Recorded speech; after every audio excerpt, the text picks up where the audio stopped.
राधे राधे। जय श्री कृष्णा। प्यारे दोस्तों, धार्मिक कथाएं चैनल में आपका हार्दिक स्वागत है। दोस्तों, आज मैं अपनी वीडियो में आपके लिए लेकर आई हूँ मत्स्य व्रत की कथा।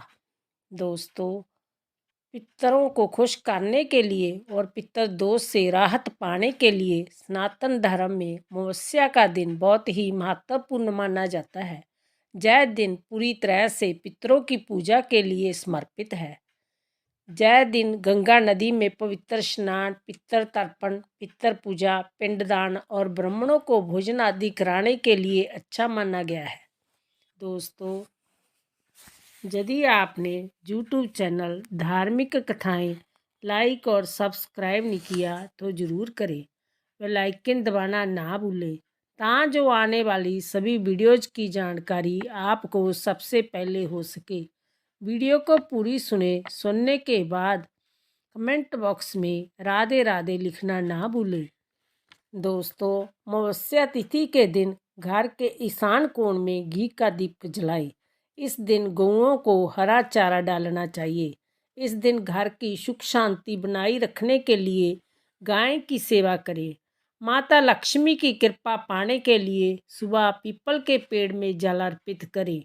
वही शाम के समय तिल के तेल का दीप पीपल के पेड़ के नीचे जलाएं और परिक्रमा भी करें। अपनी आर्थिक स्थिति को मजबूत करने के लिए 108 बार तुलसी की माला से गायत्री मंत्र का जाप करें। साथ ही अपने घर की नकारात्मकता को दूर भगाने के लिए पानी में नमक मिलाकर पोछा लगाना चाहिए और साफ सफाई करें। पितरों को खुश करने के लिए और पितर दोष से राहत पाने के लिए मत्स्य का दिन बहुत महत्वपूर्ण माना जाता है। इसलिए इस दिन दान पुण्य और श्राद्ध कर्म करने से पितरों को खुश किया जा सकता है। किसी जरूरतमंद को वस्त्र, फल आदि दान करें। इस दिन पितर चालीसा का पाठ करना चाहिए। मत्स्य व्रत कथा। एक घर में माँ, बेटी और बहू 3 स्त्रियां थीं। उस घर में प्रायः एक साधु भीख मांगने आया करता था। जब कभी बहू उसे भीख देने जाती तब वह भीख लेकर उसे जय आशीर्वाद दिया करता था कि दूधो नहाओ पूतो फलो। परंतु जब लड़की भीख देने जाती तब साधु कहा करता था कि धर्म बढ़े गंगा स्नान। एक दिन लड़की ने अपनी माता से कहा कि जो साधु भीख लेने आता है वह हम दोनों को तो 2 तरह से आशीर्वाद दिया करता है। यह सुनकर माता ने एक दिन बाबा से प्रश्न किया कि आप लड़की को जो आशीर्वाद देते हैं उसका क्या मतलब है। तब साधु ने कहा, इस लड़की का सौभाग्य खंडित है, इसी कारण मैं ऐसा कहता हूँ। इस पर माता ने साधु से कुछ उपाय पूछा। साधु ने कहा कि तुम्हारे गांव की जो सोमा नाम की धोबन है उसके घर की जय लड़की टहल किया करे।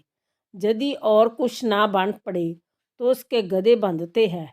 उसी जगह को वह रोज झाड़ू लगाकर साफ कर दिया करे। वह पतिव्रता स्त्री है। उसके आशीर्वाद से इस लड़की का सौभाग्य अटल हो सकता है। साधु जय सलाह देकर चला गया।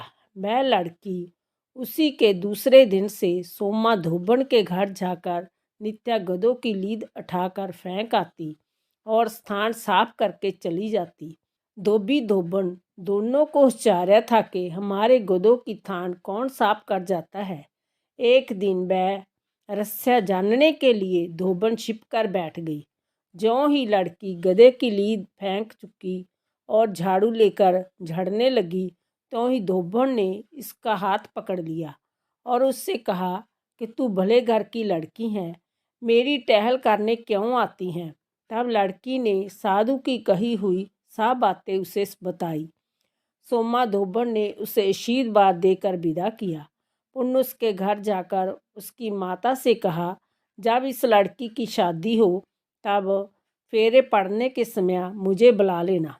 कालांतर में जब लड़की के विवाह का समय आया तब उसकी माता ने सोमा धोबन को निमंत्रण दिया।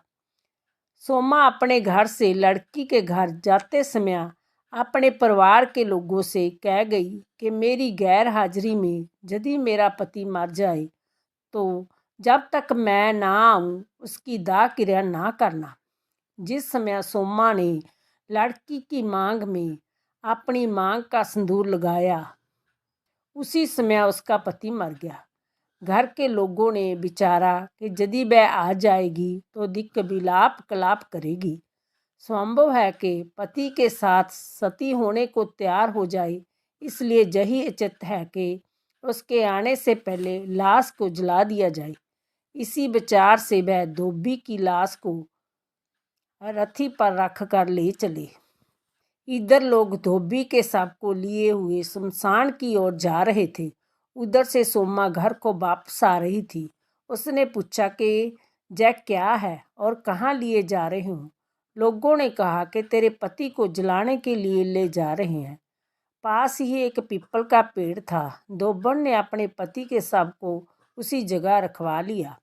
उसके हाथ में उस समय बेई मिट्टी का पुरबा जो ब्याह के घर से उसे मिला था उसके हाथ में था। उसने उसको फोड़कर उसके 108 टुकड़े किए।